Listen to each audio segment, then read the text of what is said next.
chicos todos, bienvenidos a nuestra clase de hoy.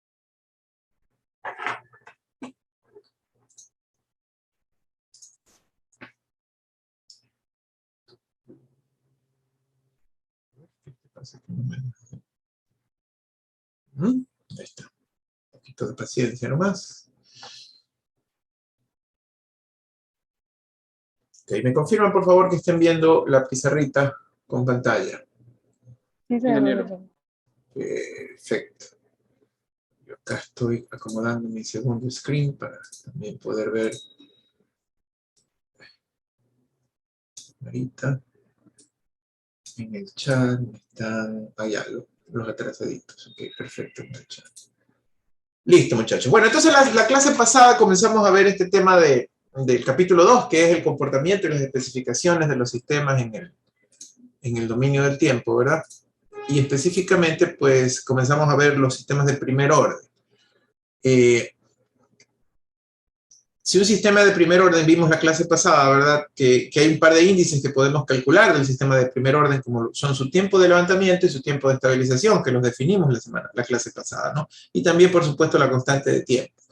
Tal vez lo más importante de resaltar de este dibujo es que la constante de tiempo 1 sobre A se puede medir cuando el sistema llega al 63% de su excursión final, y que el tiempo de estabilización, como vimos, bueno, el tiempo de levantamiento es el tiempo que le toma para pasar del 10 al 90% del valor final, y que hay una fórmula para calcularlo en los sistemas de primer orden.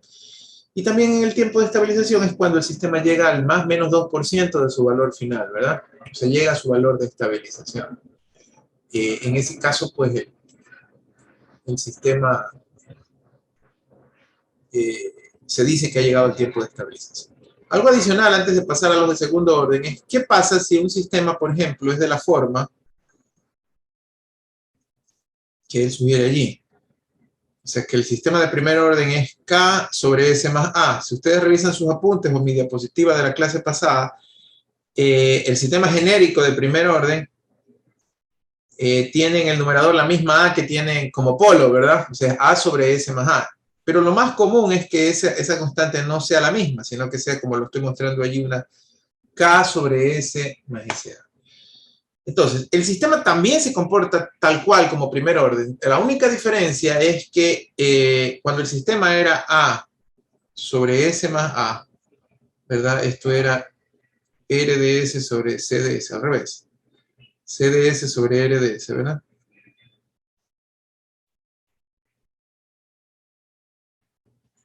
Nosotros decíamos que si nuestro valor deseado era un escalón, era una R de T,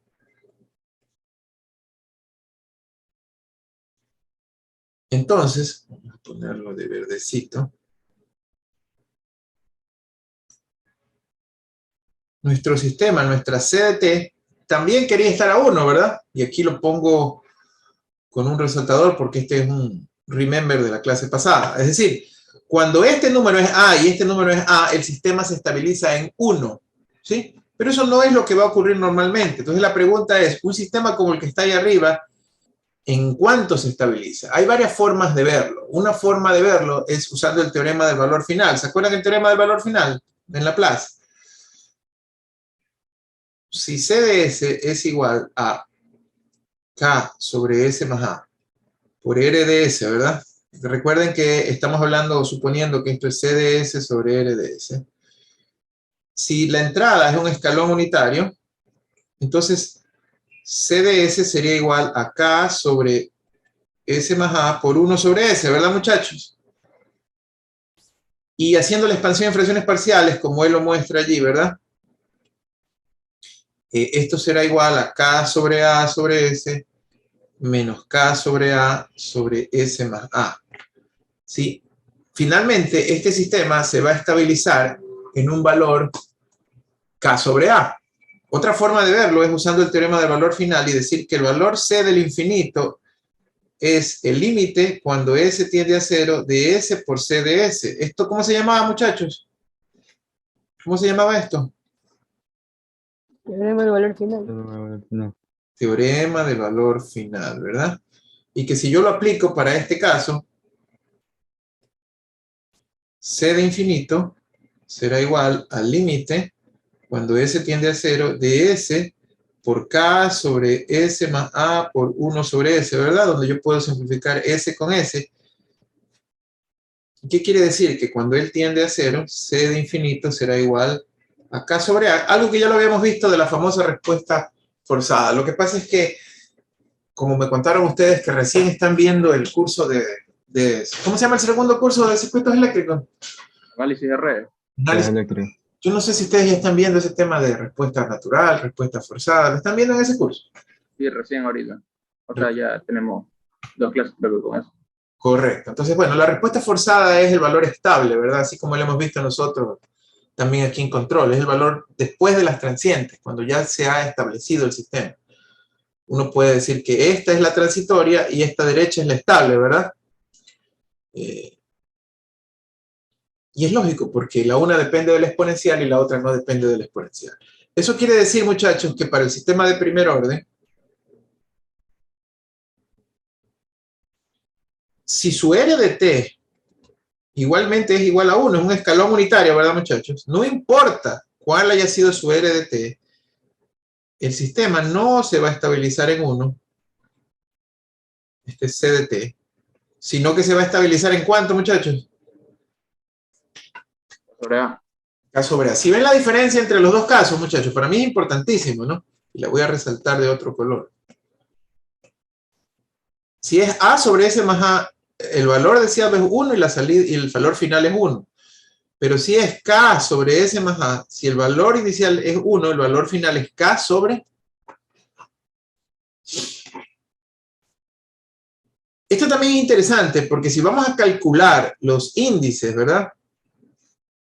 Si vamos a calcular los índices, cuando por ejemplo calculemos déjenme escribirlo acá, cuando hagamos el cálculo del tau, ¿verdad? Nosotros dijimos que el tau ocurre cuando el sistema llega a ¿cuánto? ¿Cuál fue la definición del tau?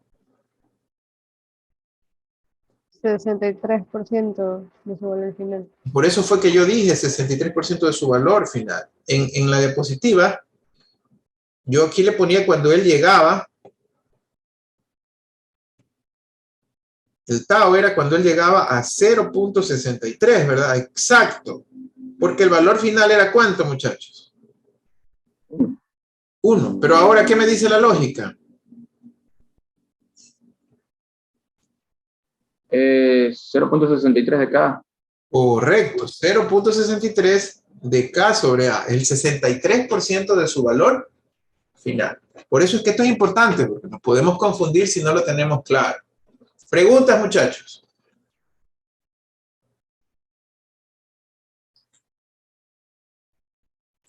Aquí hay un ejemplo, ¿verdad? En la diapositiva numérico. A veces nos gustan más las cosas numéricas, ¿no? Si esta es la función de transferencia, entonces dígame cuánto va a ser el valor de estabilización, muchachos.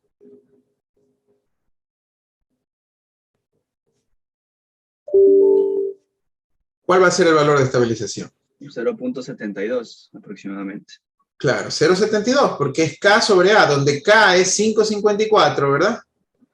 Y A es 7.7. Esto es igual a 0.72 si lo meten en la calculadora. Ese es el valor al cual él se estabiliza.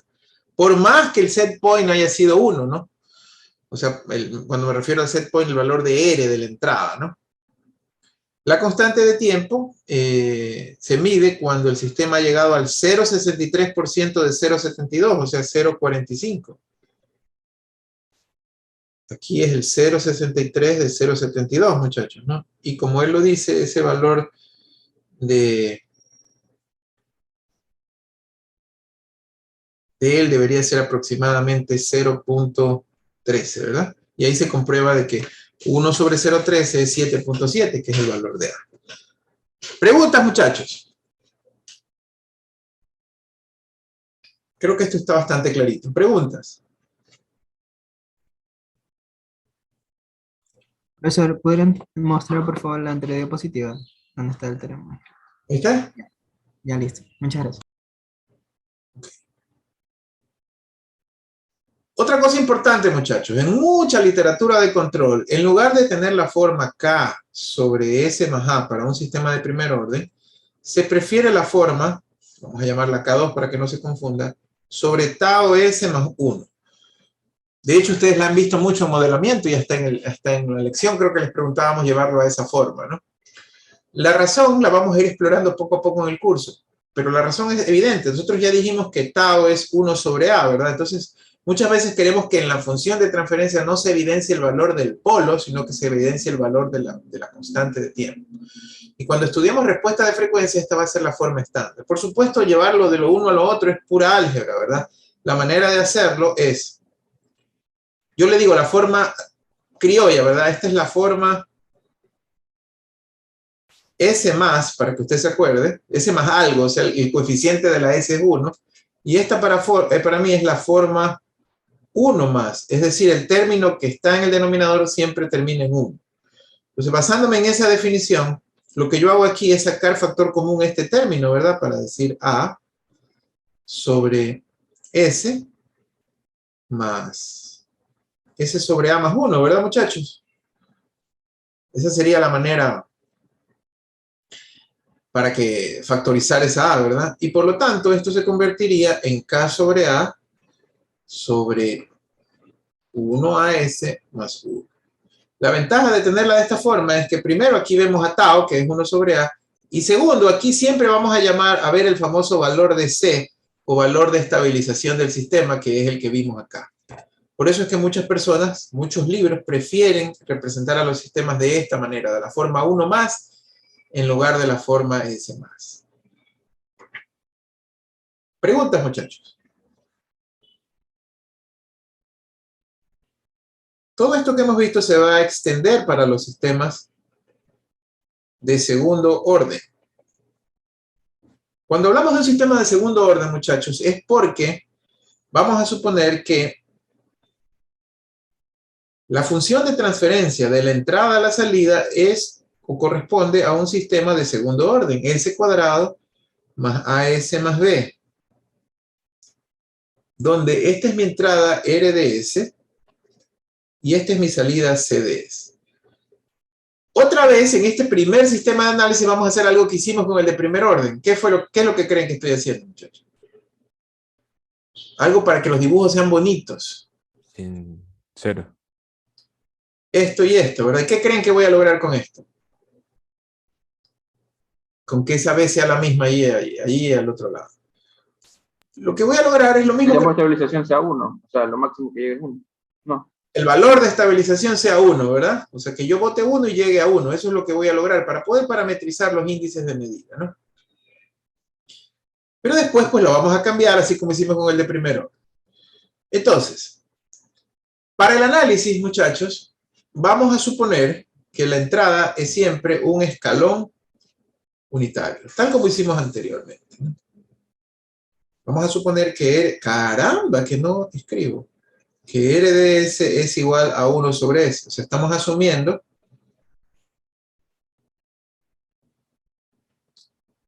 entrada de escalón. La ventaja de asumir la entrada como un escalón unitario es que muchos de los sistemas físicos reales son así. Cuando usted prende un aire acondicionado, rara vez usted quiere que la temperatura del cuarto esté subiendo paulatinamente. ¿Qué es lo que usted quiere del aire acondicionado? De la temperatura. Mantener una temperatura. Mantenerlo, o sea, estaba en C, estaba apagado y de repente la subo y la mantengo a un valor. Tal cual un escalón, ¿verdad? Luego vamos a ver que en ciertos principios se puede caracterizarlo de otra forma, ¿no? Entonces, muchachos, como ustedes conocen, y si no lo conocen, lo están repasando, aquí me pongo a la par entonces con el profesor de circuitos, hay diferentes tipos de respuestas dependiendo de ese denominador de esa función de transferencia. Los polos del sistema no serán sino, en este caso, ¿cuáles?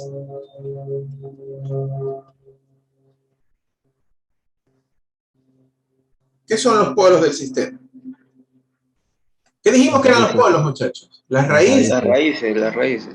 La solución del polinomio, que también se lo llama polinomio característico, que no es otra cosa que el denominador de la función de transferencia igualada a 0, ¿verdad? Esos son los polos. Entonces, como ustedes conocen de sus cursos de cálculo y también de circuitos eléctricos, nosotros realmente tenemos, los matemáticos nos ayudan a decir que son 3 casos, pero en la práctica son 4 casos posibles, dependiendo de las raíces, ¿verdad?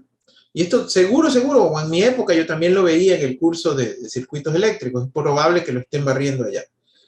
Sus respuestas, los tipos de respuestas, dependiendo de esas raíces, son,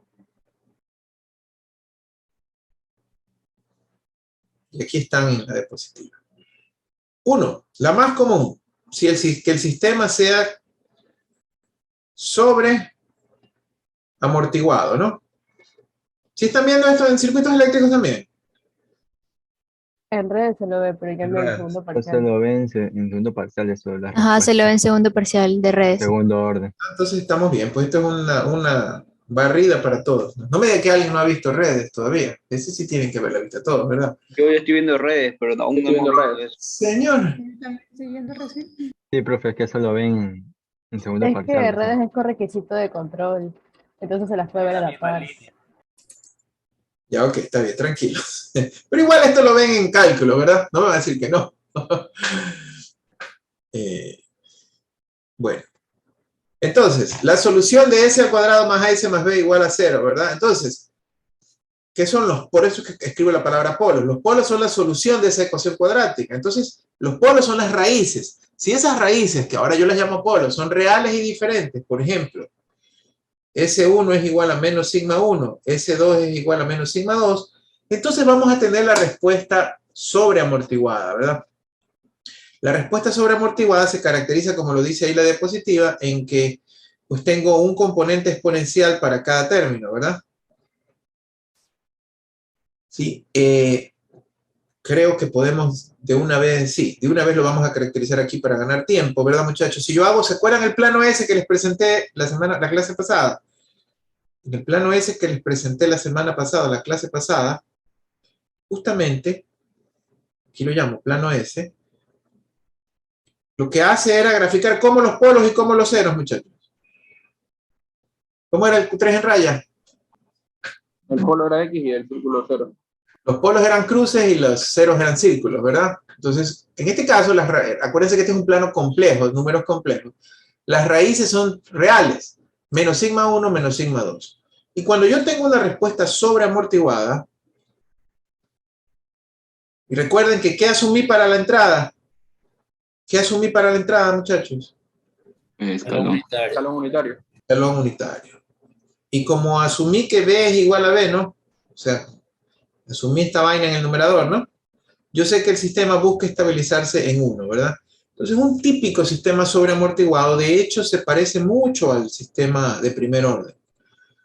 ¿Sí? Al final, por ahí tiene un piquito más de un lado o del otro, pero siempre lo que va a pasar es que el más lento predomina sobre el más rápido. Cuando yo hablo, esto también lo hablamos la clase pasada, ¿cuál de estos dos es más rápido? ¿Sigma 2 o sigma 1? Sigma 2. Sigma 2. ¿Verdad? Entonces, este se va a parecer mucho a un sistema de primer orden donde sigma 1, por ser el más lento, es el que se ve, ¿verdad? ¿Cierto? Esto es fácil, ¿no? Si usted tiene tiene dos conejos que parten, este ejemplo que me acabo de inventar, no sé cómo me acabo de inventar. Usted ve a dos conejos que parten, o mejor dicho, usted ve a un conejo, yo dibujo feísimo, así como que escribo feísimo, dibujo feísimo, y a una tortuga que parten en la carrera inmediatamente, ¿verdad? Sí, y usted quiere ver, o usted quiere perseguir al conejo, ¿verdad? O mejor dicho, quiere perseguir a la carrera. ¿Cuál de las dos se le va a quedar más en su mirada en el tiempo? El conejo. El conejo va tan rápido que usted ya pasó y llegó, ¿verdad? Pero usted se queda mirando ¿a quién? A la tortuga, ¿verdad? Es como que si el lento determina la observación o la percepción que usted tiene de la carrera, porque para usted la carrera, ¿cuándo acaba? Tal vez el ejemplo de la carrera es... Porque usted dice, no, El primero llega. ya ganó, ya no importa si mi objetivo es ver quién ganó la carrera, pero si mi objetivo es reportar todo lo que pasó en la carrera, ¿cuándo acaba la carrera en realidad? Cuando la tortuga Cuando llega. llega la tortuga. Cuando llega la tortuga. Entonces un poquito esa es la idea de los polos dominantes, que más adelante la vamos a volver a hablar. O sea, el lento es el que predomina, o sea, el que usted ve en la curva es el efecto del lento. El efecto del rápido pasó tan rápido que ya ni se vio en la curva, ¿no? Después tengo unas gráficas más bonitas para explicar este evento. Pero esta es una manera de explicar por qué el sistema sobreamortiguado se parece mucho al sistema de primer orden, ¿no? Es como que si fuera un sistema de primer orden con donde el rápido, a ver, para acordarnos de la tortuga es sigma 1 y el conejo es sigma 2, ¿no? Donde básicamente a quien vemos es al lento, ¿verdad? Vemos es la respuesta lenta, esta respuesta lenta que usted está viendo aquí es la respuesta del lento. La del rápido fue tan rápido que ya usted ni la vio, o sea, está inmersa en la otra respuesta, si se quiere ver así. El segundo caso es cuando, este caso segundo lo vamos a llamar subamortiguado, y el caso subamortiguado ocurre cuando los polos son complejos conjugados, o las raíces son complejos conjugados. Es decir, muchachos, nuestra S1,2 va a ser igual a menos sigma D más menos J omega D, ¿verdad? Sí, ¿eso qué quiere decir? Ustedes saben, en matemáticas les han dicho, si sacamos el discriminante de la ecuación característica, eso ocurre cuando el término que está, ese discriminante, el término que está dentro de la raíz cuadrada es negativo, ¿verdad? Ahí es que va a ocurrir el número complejo, ¿no? Me va a pedir que les explique eso, ¿verdad? En ese caso, la función tiene esta forma. Ustedes lo saben del curso, de los cursos de cálculo, ¿verdad? Tiene esa forma, ¿verdad? A por E a la menos sigma dt por el coseno de omega dt phi, ¿verdad? Entonces, en los planos S y en el plano complejo, ¿verdad? Un poquito lo que está pasando en el plano S primero, sigma j omega, es que los polos siguen siendo cruces, ¿verdad?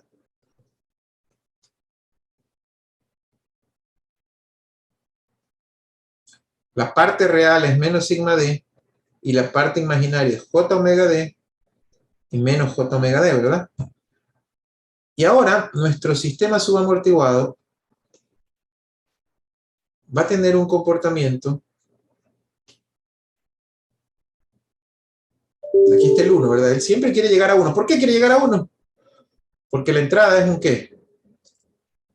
Escalón unitario. Es un escalón unitario y además vimos que esos términos eran iguales, entonces el valor de estabilidad es 1. Es un término con oscilaciones que van en decaimiento. Y la razón de que sean unas oscilaciones que van en decaimiento está por esta fórmula, ¿verdad? Sí, ya voy a hacer un dibujito en la otra hoja para, por si acaso no lo han visto, pero seguro que lo han visto, ¿no? Es decir, muchachos, si yo tengo una expresión exponencial, e a la menos sigma dt, ustedes saben que esa expresión exponencial es más o menos así, si es que es negativo y todo lo demás, 1 menos, ¿no? Y si usted tiene un coseno de omega d, el coseno de omega d, en cambio, es, qué sé yo, es así, ¿verdad? ¿Qué pasa si usted multiplica estas dos cosas? Si usted multiplica estas dos cosas, lo que tiene es una exponencial que se va extinguiendo, ¿no? ¿Cierto? Entonces, eso es lo que ocurre aquí. Por eso es que está ocurriendo esto, supuestamente sumándole ese valor 1, ¿no? Por eso es que ese exponencial va en decaimiento. Esos son los sistemas subamortiguados. Así como se ve, los sistemas subamortiguados son más rápidos que los sistemas sobreamortiguados. O sea, el sistema amortiguado siempre va al ritmo de la exponencial, va lento, lento, lento. En cambio, el sistema subamortiguado va al ritmo de la subsinusoidal, va rápido, rápido, rápido, rápido, pero oscila. En ingeniería, muchachos, si algo se van a acordar siempre toda su vida en ingeniería, la ingeniería es el jueguito del intercambio, del trade en inglés. No podemos tener todo. Si nosotros queremos un sistema rápido, el castigo porque el sistema sea rápido es que oscile. Si nosotros no queremos oscilaciones, el castigo por no haber oscilaciones es que el sistema vaya lento. Y se van a dar cuenta que desde hoy día en adelante nuestro compromiso va a ser tratar de diseñar sistemas que sean lo suficientemente rápidos y con pocas oscilaciones. Preguntas, muchachos. Ingeniero, solo puede colocar la parte anterior para copiar la gráfica. No. Ya, gracias.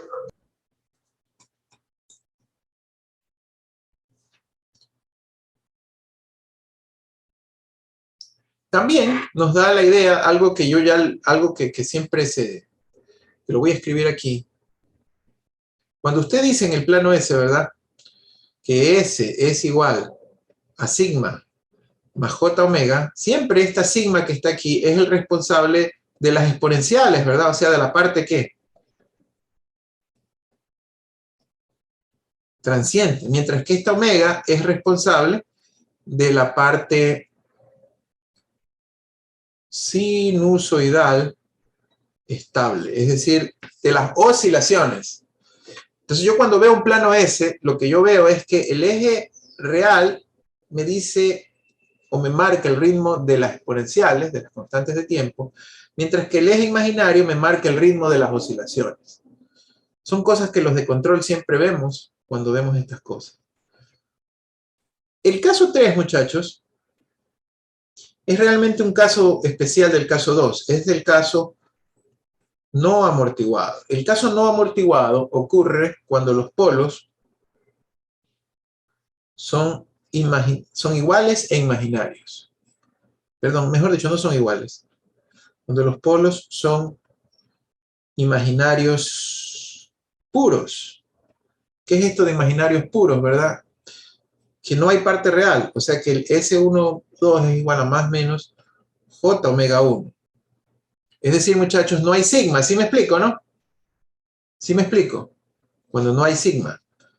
Si es así, en el plano S, nosotros vamos a tener polos que están aquí. ¿Sí me explico, no? J omega 1 menos J omega 1 sobre el eje imaginario, ¿verdad, muchachos? Y el problema es que como no hay parte exponencial, ¿qué creen que va a pasar? A ver si me entendieron un poquito. ¿Qué pueden inferir que va a pasar, muchachos? Van a haber muchas oscilaciones. No va a llegar a un punto de estabilización. O sea, Oscila no se van a reducir esas oscilaciones. Es correcto, son oscilaciones puras. Ejemplo típico, un amigo que lo aprendimos a modelar el otro día. ¿Quién me dice cuál es ese? ¿Qué sistema ustedes ven que en teoría haría este comportamiento? No amortiguado, puras oscilaciones. Cosión, la función cosión. El péndulo, muchachos. ¿Qué pasa con un péndulo que yo lo aíslo del aire y lo dejo oscilar sin fricción, sin nada? En teoría, ¿qué le pasaría a un péndulo? Eternamente. No pararé. No pararía. En realidad lo que ocurre es que el aire, o hay fricción, ¿verdad? Y esa fricción hace ese término, porque, obvio, pues si la función de transferencia fuese 1 sobre SRC, pues la raíz de esto es imaginaria pura. Pero si fuese 1 sobre SRC más 1, este 1 haría que haya la parte real y que él comience a extinguirse, ¿verdad? Y que comience a decaer. Y ese 1, si ustedes recuerdan, se debe o ocurre únicamente cuando hay una FB, cuando hay una fricción. Yo no sé si estoy hablando muy rápido o si ya ustedes van atando cosas reales a matemática en este momento. Espero que así sea. ¿Preguntas?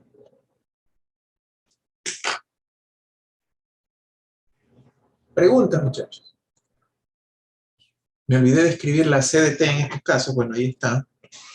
La CDT en estos casos, como bien dice él, no tiene decaimiento exponencial, es decir, es oscilación pura. Es A coseno de omega 1t más phi o menos phi. Yo ahí la dibujé como que si no hubiera. Profesor, esto podría ser como un circuito LC. Ajá, porque el circuito LC no tiene resistencia, ¿cierto? Como que fuera un circuito resonante, ¿cierto? Todo se va uniendo, es que todo es la misma matemática y la misma modelamiento físico. Finalmente, en este cuarto caso tenemos el sistema críticamente amortiguado. En los sistemas críticamente amortiguados, lo que tenemos es que los polos son reales e iguales. Es decir, si lo escribimos así como raíces, ambos son menos sigma 1. Entonces, ¿se acuerdan ustedes cuando estaban en cálculo? Cuando eso ocurre, lo que hay que hacer es, me parece, t multiplicar el segundo término, ¿así era, no? Así le enseñaron, ¿verdad? Para diferenciarlo Y de... para que sean linealmente independientes la solución. Correcto. En el diagrama de polos y ceros, o sea, en el plano S, yo pondría esto así, ¿verdad? Para indicar que ahí no hay uno, sino que 2 puntos. dos polos, ¿verdad? Y la respuesta del sistema críticamente amortiguado, muchos lo ven como un sistema que quiere oscilar, ¿verdad? Se parece al sobreamortiguado, solo que su pico es más pronunciado, ¿verdad? Él quiere oscilar. Cuando hagamos simulaciones, ustedes se van a dar cuenta que hay formas de verlo así, ¿no? Y a mí sí me gusta este dibujito que está aquí, que es el típico de cualquier curso de control, así que lo vamos a hacer. Donde en teoría ponemos las cuatro cosas al mismo tiempo, ¿verdad? Y vamos a tratar de usar colores, ¿no? Por ejemplo, ponemos aquí el famoso 1. El más lento de todos, ¿quién es el más lento, muchachos? El sobre. El más lento es el sobre amortiguado. A medida de que yo voy haciendo que ellos se junten y choquen, y esto se van a acordar después, yo tengo un caso previo a las oscilaciones que vendría a ser el... Se me movió la pluma. ¿Verdad? Que reacciona un poquito más rápido, pero se le parece bastante, ¿no? Que es el verde. El críticamente amortiguado. Si quiero que sea más rápido, el problema es que comienza, ¿qué? Claro. O sea, de caer. Subamortiguado. Y si yo quiero que él oscile más rápido, pero que reduzca las oscilaciones, entonces tengo este caso que lo voy a dibujar naranja, que vendría a ser... ¿qué dice? Que vendría a ser... café. No, está feo. Naranjita mejor. No es naranja. Naranja leve. Este naranja leve vendría a ser... Espérate, que tiene que ser a la misma frecuencia casi. Este sería el ¿qué, muchachos? El no. No amortiguado. No amortiguado. ¿Cómo lo ven? Mejor está el dibujo de la diapositiva, por supuesto, pero yo trato ahí de explicarles cómo van funcionando las cosas. Preguntas, muchachos.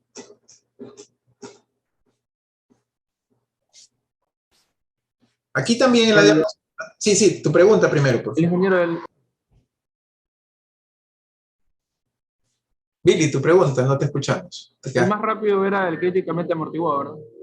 Realmente no, el más rápido es el subamortiguado. Sí. El crítico es un poquito, está en medio de los dos, ¿no? De hecho, si hacemos un diagrama de polos y ceros con estos mismos colores,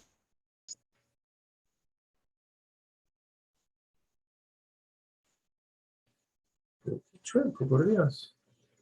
Si hacemos un diagrama de polos y ceros con estos mismos colores, y aquí no lo voy a marcar, pero te darás cuenta de que el sobreamortiguado es mi amigo que está allí, lento, ¿verdad? De allí me viene el crítico, es como que ellos se juntaran y chocaran, ¿verdad? Y cuando comienzan a volar son subamortiguados, y cuando les quito la parte real se convierten en ¿qué? En no amortiguados. Ahí traté, no sé si se ve bien, traté de poner los mismos colores los cuatro casos. Ingeniero, ya me pide. Entonces, de hecho esto lo vamos a hacer regresando del primer parcial. Si yo dibujara, es como que yo dijese, mira, comienzo siendo, lo vamos a ver en el segundo parcial, comienzo siendo más grueso, sobreamortiguado, aumento un poquito mi velocidad y me hago críticamente amortiguado, y luego me hago subamortiguado. ¿Sí me explico? Y esto lo vamos a ver, este dibujito que estoy intuyendo yo, lo van a ver ustedes en el laboratorio, lo vamos a ver bastante luego. MATLAB nos permite hacer ese recorrido gráficamente. Profesor, una pregunta. Sí, dale tu pregunta. ¿El más rápido no sería el no amortiguado o eso no se lo cuenta? Lo que pasa es que la velocidad luego comienza a depender de la frecuencia, ¿cierto? Porque esta altura es la frecuencia, ¿cierto? Y entonces si yo lo aumento, aumentará la frecuencia. No sé si me explico. Entonces, a medida de que yo, por decirte algo, tuviese otro amigo aquí, en este color negro grueso, entonces ese de allí va a ser esto, a mayor frecuencia, ¿sí me explico? Y ese va a ser más rápido, porque tiene más frecuencia. ¿Sí me estoy explicando? Entonces, la verdad que la respuesta a lo que tú me estás preguntando es bien relativo. El más rápido debería ser un subamortiguado con altísima frecuencia. Yo lo pongo por acá, entonces él va a oscilar, pero rapidísimo, ¿no? ¿Qué me explico? Llega rapidito a la meta. El problema de que llega a la meta es que llegue bien. Yo creo que sí vale la pena aquí hacer algo. Este juego toda la vida lo hago yo y es más, ahí es cuando... ¿Qué pasa? Haré un ratito la pantalla para mostrarles algo. Profe, entonces en resumen, podríamos decir que, digamos, de mayor a menor. El más rápido sería el subamortiguado, luego el críticamente amortiguado y luego el sobreamortiguado. Pero es relativo, no puedes decirlo así, pero en general, si lo que dijiste le pones la palabra en general, sí. ¿Ok? En general, la forma más rápida de oscilar debería ser subamortiguado o no amortiguado, eso es lo más rápido. Y de ahí le sigue el críticamente amortiguado. Supónganse, muchachos, si están viendo mi pizarrita, ¿no? ¿Sí me están? A ver, no. Sí, profesor. Sí, le quité el fondo virtual para hacer este ejemplo. Supónganse, muchachos, no es que voy a escribir, ¿eh? No se asusten, porque aquí se ve mejor que en las aulas virtuales de deporte. Supónganse, muchachos, que lo que yo quiero es que el borrador es un carrito, ¿sí? Que lo que yo quiero es que llegue aquí a la mitad. ¿Sí? ¿De acuerdo? Y que el punto de partida es este. ¿Cuál es mi meta? ¿Que llegue a dónde? La mitad. A la mitad. Voy a llegar a la mitad sobreamortiguado, muchachos. Entonces, el sobreamortiguado arranca rápido y de ahí va ¿qué? Lento. Va lento hasta que llega a la meta. ¿Sí, muchachos? Ahí llegó a la meta. Rápido. Y cuando está, se me fue con pista y todo. Rápido. Y cuando llega a la meta, como que para ser fino se baja de velocidad. Más o menos es como cuando le ponen gasolina al tanque y le dicen, quiero tantos dólares. ¿Sí se han dado cuenta cómo arranca el tanque? ¿Arranca qué? ¿Rápido o lento? El contador. Rápido. Pero cuando va llegando a la meta, al valor del dólar que usted le dijo, él baja la velocidad, ¿no? De ahora en adelante, por eso los ingenieros nos volvemos locos. Cada vez que pongan gasolina, ustedes van a decir, estoy poniendo gasolina sobreamortiguada. ¿De acuerdo? ¿Cómo sería subamortiguado? En el subamortiguado, mi prioridad es llegar rápido a la meta. Y por lo que llego rápido, ¿qué va a pasar? Miren el subamortiguado. Por llegar rápido, ¿él va a qué? A pasarse. Hacerse oscilar. Hasta que llega. ¿Sí me explico las diferencias entre esos dos extremos? El no amortiguado de este amigo va a ser esto. Nunca ¿qué? Excede. Nunca decae, ¿verdad? Siempre se queda oscilando. ¿De acuerdo, muchachos? Ahí está más claro que es un poquito relativo eso de más rápido. O sea, en general sí, pero depende de otras variables, porque en el subamortiguado depende de la frecuencia de oscilación. ¿Preguntas? O sea, para respuesta general sería dependerá de la frecuencia de oscilación que Así tengamos. es. Pero por lo general los sistemas subamortiguados son más rápidos que los no amortiguados. Yo creo que valía la pena hacer esta pruebita porque esto es algo crítico para nosotros, ¿no? Ok, seguimos. Entonces, ahora voy a mostrarles, apenas este amigo me deje lo siguiente, que es lo que en la diapositiva yo les he dejado ejemplos numéricos, por si acaso ustedes ya puedan probarlo con los simuladores de MATLAB. Ahí lo están viendo, ¿verdad? De cada uno de los 4 casos. Lo que yo les he puesto genérico, aquí ya están con casos numéricos, los 4 casos, muchachos. De tal forma que ustedes lo puedan testear. Ahora bien, muchachos, teniendo en claro este concepto, esta definición, ¿verdad? Nosotros tenemos que partir de lo que se conoce como el modelo general de los sistemas de segundo orden. En el modelo general de un sistema de segundo orden, vamos a cambiar esas letritas A y B por estas letras que ustedes van a ver aquí. En el numerador, para que siga siendo en 1, omega n cuadrado. Y el denominador será s cuadrado más 2. Y aquí viene, miren, esta es una variante que yo siempre hago en mis clases, pero como no están aquí, la pudiese ser, pero no, ya no tengo tiempo. Esta variable es la letra griega zeta, que yo tengo very hard time dibujándola. La dibujo bien feo yo. Pero aquí está en la diapositiva la verdadera zeta. ¿Sí la están viendo, no? A la izquierda. 2 zeta omega ns más omega n cuadrado. La letra griega zeta, ¿verdad? La que está aquí en la diapositiva, ¿no? Es esa que yo intenté dibujar. Normalmente la rutina que yo hago en mi clase presencial es que hago pasar a 2 estudiantes a que me dibujen zeta para ver si soy yo o en general todo el mundo que tiene problemas escribiendo rápido la zeta. Y mis conclusiones han sido que es todo el mundo, no solo yo. Nos reímos ahí un rato. ¿Por qué usamos este modelo general? Porque ustedes van a ver que usando este modelo general vamos a poder caracterizar al sistema en términos de variables que signifiquen algo. Esas variables son la frecuencia natural, omega n. ¿Qué es la frecuencia natural omega n? La frecuencia natural omega n, como lo está diciendo la diapositiva, es la frecuencia de oscilación del sistema cuando es no amortiguado. O sea, es la frecuencia de oscilación cuando no hay amortiguación. Sería, por ejemplo, en el caso anterior, eso ocurriría solamente en el caso naranja, ¿verdad? En ese caso, la omega del sistema coincidiría con la omega n. Es la frecuencia de oscilación sin amortiguación. Frecuencia de oscilación sin amortiguación. Y la otra variable,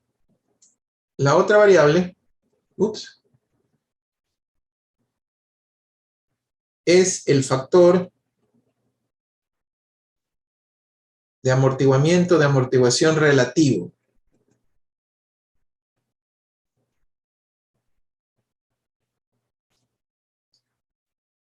Conocido como zeta, ¿no? A veces, por si acaso, algunos profesores en esas aulas virtuales no podemos escribir ese carácter especial a veces, ¿no? Porque sí se puede, y le ponen esta expresión zeta, Z-I-T-A, por si acaso, ¿no?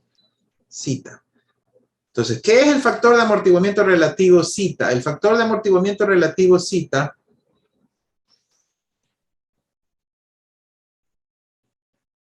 es la relación que hay entre el decaimiento exponencial y la frecuencia de oscilación. Un poquito feo de escribir eso, pero es la relación que hay entre la frecuencia de decaimiento exponencial, o sea, tiene que ver con el tau, sería 1 sobre tau, ¿verdad? Para la frecuencia natural. ¿Sí?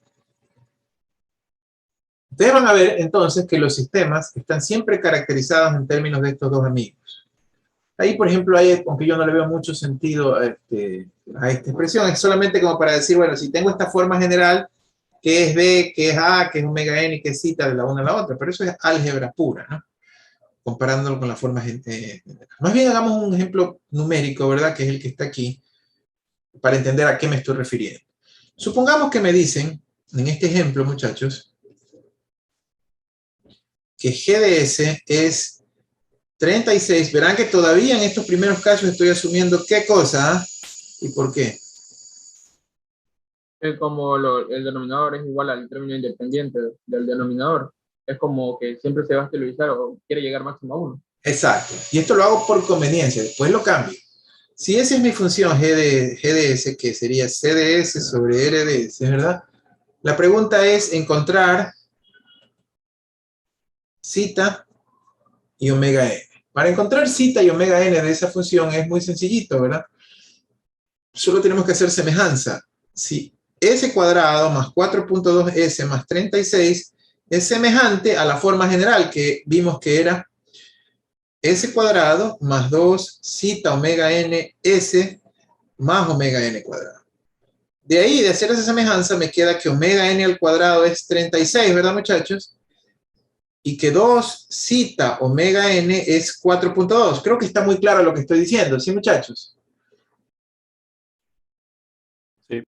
De allí, pues omega n es raíz cuadrada de 36, entonces omega n es 6 radianes sobre segundo, frecuencia natural no amortiguada, ¿no?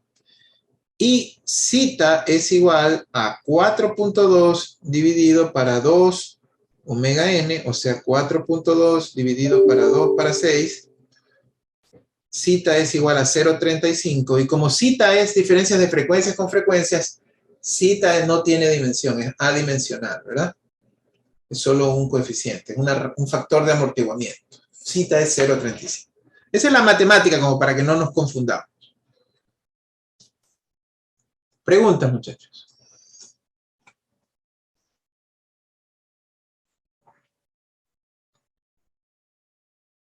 Ahora, voy a copiar esta cuestión aquí. Hace un rato nosotros caracterizamos los tipos de respuestas en base a qué, muchachos.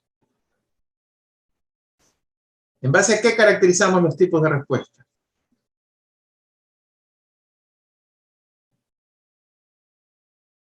En base a los polos del sistema. En base a los polos del sistema. ¿Y de dónde se sacan los polos del sistema?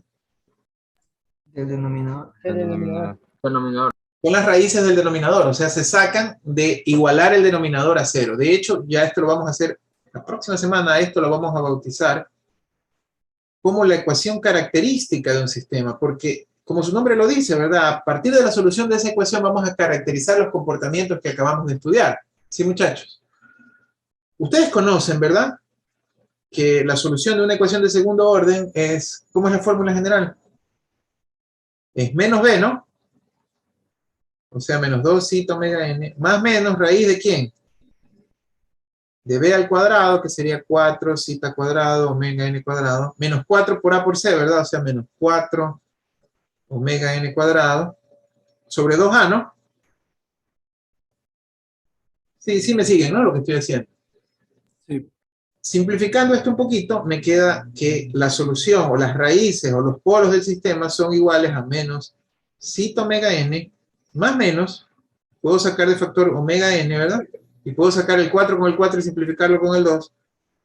Raíz cuadrada de zeta al cuadrado menos 1. Creo que no hay que hacer mucha matemática para darse cuenta que de lo que escribí arriba se deriva esto, ¿verdad?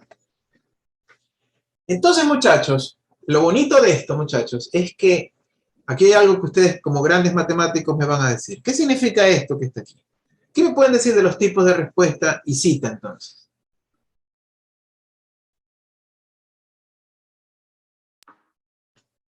Va a depender de lo que es esa raíz. Depende que...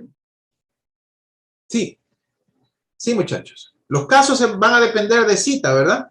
Entonces yo puedo decir primero, haciendo otra vez lo mismo, ¿qué pasa si cita es mayor que 1, muchachos? ¿Qué tipo de sistema tengo? Reales diferentes. Reales diferentes, y eso se llamaba ¿cómo? Sobreamortiguado. De más que les voy a preguntar esto en el Kahoot dentro de un momento, ¿no? Sobreamortiguado. En ese caso, pues las raíces van a ser las mismas que dice él allí, ¿no? Van a tener menos zeta omega n, más menos omega n por raíz de zeta cuadrada menos 1. ¿Qué pasa, muchachos? Si zeta es menor que 1, pero mayor que 0. Si zeta está entre 1 y 0. ¿Qué tipo de raíces? Como dijo el compañero. ¿Complejas? Conjugadas, ¿verdad? Sí, complejas conjugadas. En complejas conjugadas, ¿qué vamos a tener? El caso que se llamó ¿cómo? Subamortiguado, ¿no? Fíjense ustedes que para que esto me quede positivo ya le voy a poner la J allí, ¿no? Y aquí voy a decir que esto sea 1 menos zeta cuadrado. ¿Cierto, muchachos? Sí, sí está claro lo que estoy haciendo allí, ¿no? Le puse la J aquí. ¿Por qué le puse la J? Y en compensación a ponerle la J ahí, ¿qué hice? A ver, ¿quién me explica? Matemáticos. Quitó el menos. Cambié La de... raíz de menos 1 lo quitó, lo puso como ahí. Claro, para que ya sé, porque yo ya sé que zeta está entre 0 y 1, ¿verdad? Entonces yo ya sé que ese número es positivo, es real, pero con la J adelante, ¿no? En el tercer caso sería cuando zeta es igual a 1. ¿Qué pasa cuando zeta es igual a 1, muchachos? Cuando zeta es igual a 1, ¿qué le pasa a este término? Son reales iguales. Son críticamente Críticamente. amortiguados. Correcto, reales iguales. Esta es la parte clave del Kahoot de hoy día, ¿no? Críticamente amortiguado, ¿verdad? Raíces reales iguales. Entonces, S12 es igual a menos zeta omega n, ¿no? Y muchachos, de hecho, aquí viene la parte más chévere. ¿Qué pasa si zeta es 0? ¿Qué pasa si zeta es 0? Miren la ecuación que está arriba remarcada. ¿Qué pasa si zeta es 0? No amortiguado. Amortiguado. Este término desaparece, ¿verdad? ¿Sí o no, muchachos? Si zeta es 0. Sí. Y por lo tanto solo nos queda, como zeta es 0 y tengo raíz de menos 1, solo nos queda parte imaginaria, ¿no? Imaginaria pura. Imaginaria pura, o sea, sería no No amortiguado. amortiguado. Entonces, ya, ahí ustedes están entendiendo que sería J omega n, ¿no? Ustedes están entendiendo la razón del por qué usamos el sistema genérico, ¿verdad? ¿Por qué usamos el sistema genérico? Porque ahora, solo con el valor de zeta, yo puedo decir, zeta va a ser el índice que me va a caracterizar el tipo de sistema. Mayor que 1 sobre amortiguado, entre 0 y 1 subamortiguado, exactamente igual a 1, críticamente igual a amortiguado, igual a 0 no amortiguado. Preguntas, muchachos. Miren que en la diapositiva volvimos a dibujar los 4 casos en función de zeta ahora, ¿no? 0, 0 a 1, 1, mayor que 1. Preguntas, muchachos. Vamos ahora a calcular las métricas, los índices de desempeño.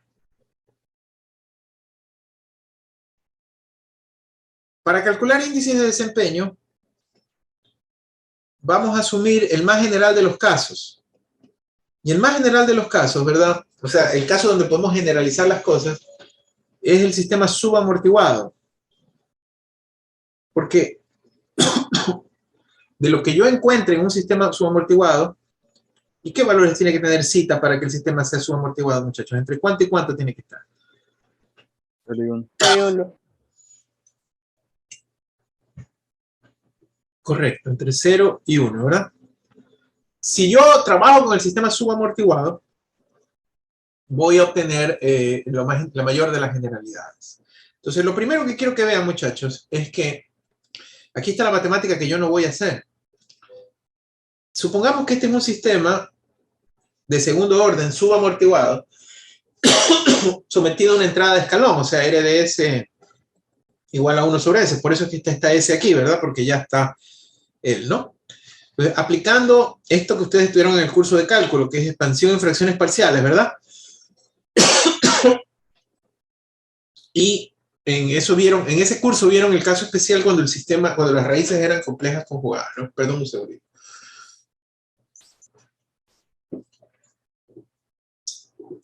Me emocioné mucho, entonces. Entonces, si ustedes se acuerdan, esta era la forma de resolverlo. Aquí está la solución. Sí, y pues resolviendo este término y haciendo álgebra sobre este término, me queda esta representación, y esta es la que a mí más me interesa que ustedes vean, ¿no? La solución general del sistema, que la voy a copiar o a reescribir aquí más bien. Si el sistema es subamortiguado, C de t es 1 menos 1 sobre raíz de 1 menos zeta cuadrado, e a la menos zeta omega nt, fíjense que va a ocurrir algo parecido a lo que nos pasó anteriormente, por el coseno de omega n por raíz de 1 menos zeta cuadrado, t menos phi. Muchachos, no sé si lo vieron, pero déjenme volvérselos a escribir. Aquí yo decía para los sistemas subamortiguados, mejor dicho lo voy a escribir abajo para constar. Para los sistemas subamortiguados, yo les escribí hace un ratito que S12 era menos zeta omega n más menos j omega n raíz de 1 menos zeta cuadrado. ¿Sí se acuerdan que se los escribí hace un ratito? Lo que quiero que noten es que ¿dónde está este zeta omega n? Ya lo vimos antes, pero ahora con esta nomenclatura. ¿Qué es esa parte real? ¿De qué es responsable esa parte real? Del estado estable. De la El parte sistema transiente. exponencial. Ah, transiente. De la parte exponencial, del decaimiento exponencial, ¿no? ¿Y de qué es responsable la parte imaginaria? ¿Dónde encuentran la parte imaginaria en la respuesta en el tiempo? En la oscilación. La parte imaginaria es responsable de la oscilación. Eso tal vez es el mensaje más lindo de esta clase, ¿no? Por lo tanto, muchachos, y esto lo vamos a ver en un ratito más, bueno, no sé si ya el día nos causa, ¿verdad? Estos sistemas, con esa cuestión vamos a poder decidir la velocidad de la amortiguación, ¿verdad? si el sistema es más amortiguado o menos amortiguado, y con el otro vamos a poder establecer la velocidad de oscilación. Pero bueno, lo que queremos hacer ahorita es parametrizar el sistema dependiendo de los valores. Por ejemplo, fíjense ustedes, acuérdense que zeta tiene que estar entre ¿cuánto y cuánto dijimos, muchachos? De 0 y 1. Sería De 0 y 1. Esta gráfica es interesante porque nos muestra los diferentes valores de zeta a medida que comienza muy cerca de 0 y termina muy próximo a 1. Fíjense ustedes, y voy a hacer énfasis primero en el que está cerca de 1. ¿Qué pasaba cuando zeta era 1 o mayor que 1? ¿Quién se acuerda? Sobreamortiguado. Era sobreamortiguado. Miren el zeta 0,8 que estoy resaltando. ¿A qué se parece mucho ese zeta 0,8, muchachos? Un sistema de primer orden. Claro, o sea, porque está muy cerca de ser 1, ¿verdad? Y en cambio, muchachos, ¿a qué se parece el sistema cuando zeta es 0,1, que está ya muy cerca de ser qué?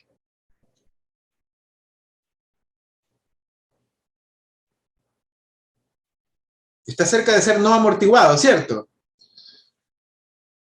Entonces, mientras el valor de zeta sea más chiquito, el sistema es más rápido. Por ejemplo, vamos a decir un zeta de 0,9 casi ni se mueve. En cambio, un zeta de 0,2 es más rápido, pero en cambio, ¿cuál es su efecto negativo? Oscila más. Oscila más, que se desborda más, ¿no? Imaginen que esto fuera un nivel de una cisterna. No me sirve, pues se me cae el agua de la cisterna, ¿cierto? Bueno, como lo que yo quiero es parametrizar, vamos a trabajar con esto en forma general, ¿no? Como les había dicho. Yo lo que quiero aquí es parametrizar. Entonces, así como hicimos con el sistema de primer orden, muchachos. Vamos a poner el tiempo. Vamos a pensar o a suponer que este es el valor de parametrización. Es el R de t igual a 1, ¿no? Y vamos a intentar parametrizar a este amigo. Vamos a intentarlo parametrizar.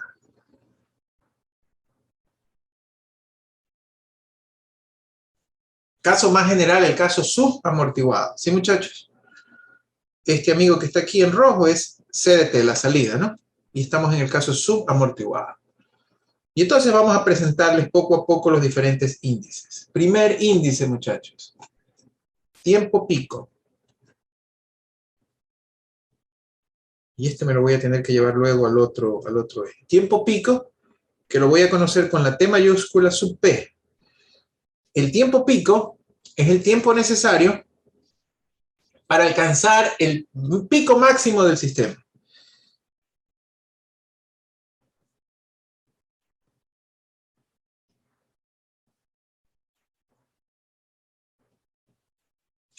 Muchachos, si lo quieren ver en esta curva que yo les he puesto allí, aquí, ¿verdad? ¿Cierto? Este que está aquí sería el ¿qué, muchachos? El tiempo pico. ¿Sí lo ven, muchachos, no? Es el tiempo para alcanzar el pico máximo de la curva. Este pico máximo, por lo general, yo lo llamo, en las formulitas lo voy a llamar el C máximo, ¿no? El valor de C máximo. Es el tiempo para alcanzar el pico máximo. Muchachos, no es mi menester hacer esta derivación. Y es más, este amigo me lo llevo al otro lado. No es mi menester hacer esta derivación. O sea, pudiésemos hacerla. Alguna vez en algún curso de control la hice. Hace mucho tiempo, cuando el tiempo no era un ISO. Porque es una derivación que no la vamos a hacer día a día, ¿no? Sino que la vamos a utilizar.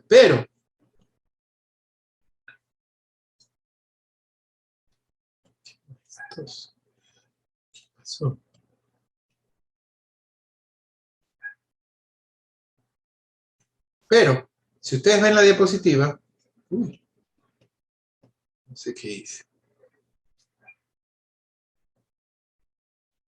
Yo puedo encontrar una fórmula para este.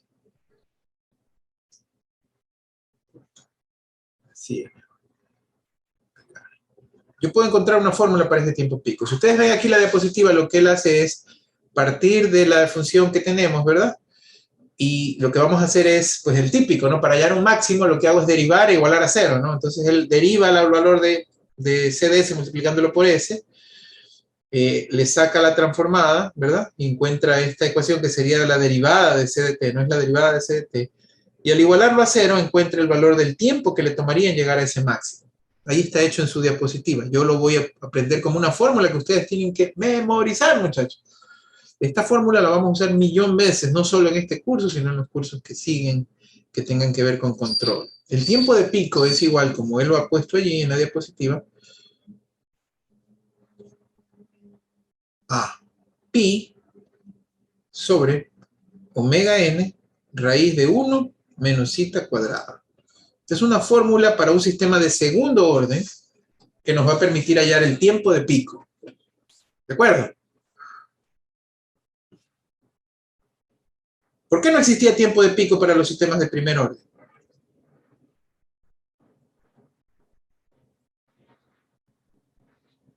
Porque no se Que ellos daba. ya llegaban a un máximo, un valor y ya. No desbordaban, ¿verdad? El sobrenivel porcentual, que yo voy a usar la formulita como lo pide este libro, que es porcentaje OS, overshoot. Algunos autores lo traducen de otra manera, le ponen sobrepico, sobrepaso, por si acaso lo van a ver en algún lado. ¿Pero qué es el sobrenivel porcentual? Dice, es la cantidad porcentual de sobrepaso del estado estable o estado final. ¿Sí? O sea, ¿cuánto se pasa él del estado estable o del valor final? Si lo vemos aquí en la gráfica, llamemos a este valor azul el C final. Entonces, muchachos, esto que estamos viendo aquí es ¿qué? Esto es C máximo menos C final, ¿verdad, muchachos? ¿Sí me siguen, no? Sí. Eso es precisamente ¿qué? Ese sobrepaso, ese sobrenivel. ¿Sí me explico? Ahora, si lo quiero medir en forma porcentual, yo puedo decir que el porcentaje, el overshoot, sobrepaso, sobrenivel porcentual, es C máximo menos C final como un porcentaje del C final, ¿verdad? Y por 100, si lo quieren ver así, ¿verdad? Esa es la fórmula general, C máximo menos C final sobre 100. Sobre C final, ¿verdad? Por 100, perdón. Y aquí también en la diapositiva tengo la matemática para definir la fórmula. Aquí está la fórmula que les acabo de poner, ¿no? C máximo menos C final sobre 100. Aplicando, ¿se acuerdan que hace un ratito derivamos el valor del C máximo, que es el C evaluado en el tiempo de pico? Aquí lo reemplazo en la fórmula. ¿Sí? Y al reemplazarlo vemos que ese, como el valor final es 1, el sobrepico es esto que está aquí. Y de allí él saca pues esta fórmula, que la voy a escribir acá. La fórmula del sobrenivel porcentual, que también tienen que memorizar, muchachos, es que el sobrenivel porcentual en términos de las variables estándar de los sistemas de segundo orden es igual a E, la exponencial, elevado a la menos zeta pi, déjenme ponerlo aquí en grande, más o menos grande, sobre raíz de 1 menos zeta cuadrado por 100, muchachos. E a la menos zeta pi sobre raíz cuadrada de 1 menos zeta cuadrado. Ese es el sobrenivel porcentual de un sistema de segundo orden expresado en términos de las variables estándar, zeta y omega n, ¿no? De una vez nos damos cuenta que a diferencia del tiempo de pico, el sobrenivel porcentual solo depende de zeta, no depende de quién. De omega n. Hay veces en ciertos ejercicios que lo que queremos es despejar el sobrenivel porcentual, u otras veces nos dan el sobrenivel porcentual y lo que queremos es matemáticamente despejar zeta. Por eso aquí les viene ya despejada la fórmula de zeta. O sea, no es que es otra fórmula, muchachos, es solamente un despeje de la otra variable de la misma fórmula, ¿verdad? O sea, aquí está porcentaje de OS en términos de zeta. En la segunda fórmula lo que voy a escribir es zeta en términos de ¿qué? El sobrenivel porcentual. Entonces esto es igual a menos logaritmo natural del sobrenivel porcentual sobre 100 dividido para pi cuadrado, raíz de pi cuadrado más logaritmo natural al cuadrado de sobrenivel porcentual sobre 100. Muchachos, no la voy a marcar porque no es otra forma. Es que El despeje, nada más. es el despeje de esa forma. Algo muy importante y pregunta de Kahoot también, si mal no lo recuerdo. es que a partir de esta expresión nosotros podemos darnos cuenta qué tipo de relación hay entre zeta, que es la relación de amortiguación, ¿verdad? Y el porcentaje de sobrenivel. ¿Sí? De hecho, esta pregunta que voy a hacer ahorita se puede ver aquí, ¿verdad? Les pregunto yo, ¿qué zeta tiene mayor sobrenivel porcentual? ¿Los zetas grandes o los zetas pequeños? Los pequeños. Los pequeños. Entonces, esta relación es inversa, muchachos, tal como lo está ilustrando la gráfica, ¿verdad? Es una relación inversa entre el sobrenivel porcentual y el valor de zeta. Lo máximo es el 100% de sobrenivel porcentual y eso ocurre cuando zeta es 0. Y el mínimo ocurriría en teoría cuando zeta es 1, pero es una aproximación casi no visible, ¿verdad? Porque es amortiguada. Es una relación inversa. En su mente, muchachos, a menor zeta, mayor sobrenivel porcentual, ¿verdad? Esa es la figura. Nos queda solamente un par de índices y con eso también terminamos la clase. El siguiente índice es el tiempo de estabilización. Y lo bueno, los dos índices que venimos ya no son nuevos, solamente son adaptación. El tiempo de estabilización ya lo vimos también para el sistema de primer orden, ¿verdad? ¿Qué era el tiempo de estabilización, muchachos? TS. ¿Qué era el tiempo de estabilización? Es el tiempo necesario para que el sistema llegue al valor final. Creo que con la imprecisión del más o menos 2%. Ajá, correcto. Entonces, ¿saben qué? Para que se vea mejor bonito esto, voy a traerme una copia de este dibujo, ¿verdad? Para ponerlo allá. Aprovechar que pues tengo la ventaja del iPad, ¿no? Y puedo hacer estos jueguitos.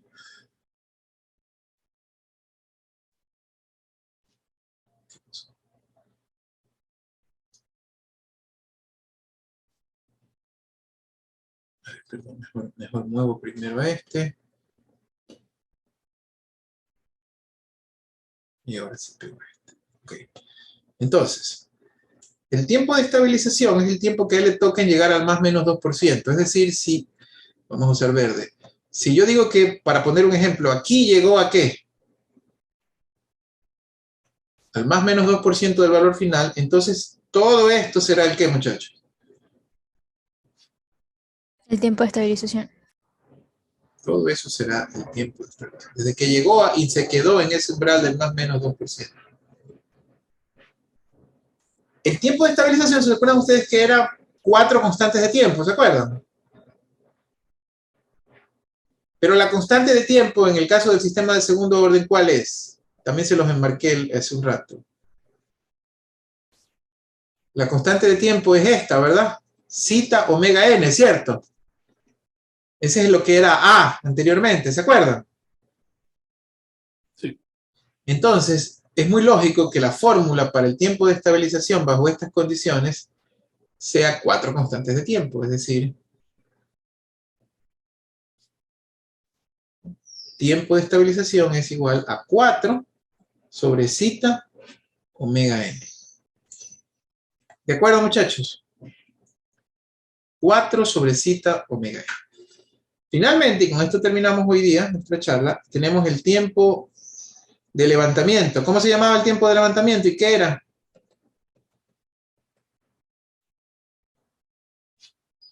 El levantamiento era para que el sistema pase del 10 al 90%. El tiempo para pasar del 10 al 90% del valor final, ¿verdad? O sea que en este caso, por ejemplo, si esto es 0.1 C final, ¿verdad?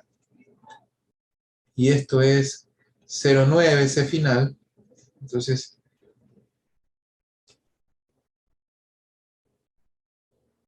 este sería el tiempo de alzada.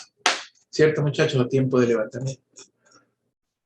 La verdad, muchachos, es que este es el único índice que para nuestro caso no tenemos fórmula. No hay una relación analítica precisa, ¿verdad? Normalmente se utilizan computadoras, simuladores, o por ejemplo, esto es muy común en control, podemos usar curvas. Esta curva que él me está dando, ¿verdad? por decirles algo para poderla escribir, me grafica, se calcula en curvas o por simulación. Esta curva que él me está dando, en este ejemplo tomado del libro, me grafica el damping ratio, o sea, zeta, versus la frecuencia natural por el tiempo de levantamiento. Y qué sé yo, él me da, por ejemplo, una curva como esta, ¿cierto? Entonces, ¿qué es lo que usted tiene que hacer? Pues tiene que encontrar valores de zeta omega n, plotearlos en la curva, qué sé yo, por ejemplo, un zeta de 0,5, ¿verdad? Me da, qué sé yo, un valor de 1.7, para poner el ejemplo, ¿no? Si zeta es 0,5, entonces de la curva, TR por omega n es 1.7, y entonces usted deriva el TR como 1.7 sobre omega n. Por ejemplo, qué sé yo, que omega n sea 1 radian sobre segundo, entonces en ese caso TR será 1.7 segundos. Es decir, muchachos, no hay una fórmula, sino que hay una relación no lineal, por lo tanto lo tenemos que sacar ya sea por simuladores o ya sea a través de las curvas. ¿Sí? Pregunta. Una pregunta. Claro. Sí, ¿pudiera mostrar la gráfica donde estaban algunas de las subamortiguadas de las diapositivas? No, ese sería el factor de amortiguamiento. Esta. Sí, una pregunta. Usted dijo que entonces que cuando el zeta sea cercano a cero, ¿no? Sí. Va a tener mayor sobrenivel porcentual, pero sería más rápido, ¿verdad? Ujú. Y si es cercano a 1, menos rápida y menor sobrenivel porcentual. Es correcto. Vaya, ok, gracias. Sí. Muchachos, estamos listos, ¿verdad? Para en la siguiente clase hacer un análisis sobre, por ejemplo, cálculos de una... Esto es lo que vamos a hacer en la próxima clase. Les doy una función de referencia y calcular el tiempo de pico, el sobrenivel porcentual, el tiempo de estabilización, el tiempo de alzado. Y luego hacer análisis comparativos de qué significan estas variables para un sistema, ¿no? Y qué pasa cuando dos sistemas comparten el mismo omega n, el mismo sigma, el mismo sobrenivel porcentual o el mismo zeta, ¿verdad? Y un poquito, pues, hacer diseño básico, ¿no? Eso es lo que vamos a trabajar la próxima clase, ¿no? ¿Qué pasa cuando la función ya no es exactamente igual? ¿Qué pasa cuando hay polos adicionales, ceros adicionales? Y pues ahí tenemos para divertirnos la próxima semana. ¿Alguna pregunta, muchachos, hasta allí? Vamos a hacer el tema del Kahoot. ¿Alguna pregunta?